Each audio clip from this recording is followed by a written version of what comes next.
During this surrender experiment, I am going to be given many opportunities to practice what I preach and what I have been learning over the last few years. And so this past week was all about imagination for me and reminding me the power and the potential of our imagination. So what I see in front of me on a daily basis, my 3D reality, I consider that old news. And where I like to go, where I like to focus, spend my time is really in my imagination. That is the portal of all things possible. It is the portal of creation.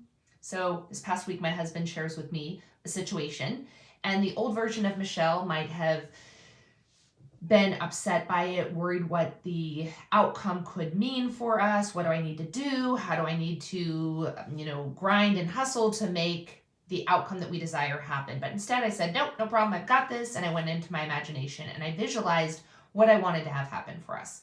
And it's much more than just the visualization, but it's the feeling that the outcome will give you. And that's the most important piece. It's feeling the feeling of the wish fulfilled.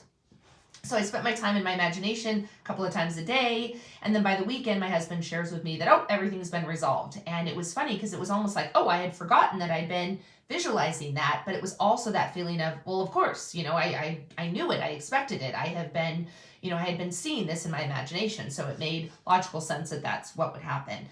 So not only did it remind me of the power of our imagination, but also the importance of not holding things too tightly. When we hold them tightly, we actually add resistance and it keeps them away from us. So just kind of holding lightly and surrendering to what unfolds, knowing that it's all going to be okay, but then making sure that you go up in your imagination and spend as much time as you can there and create from the realm of unlimited potential.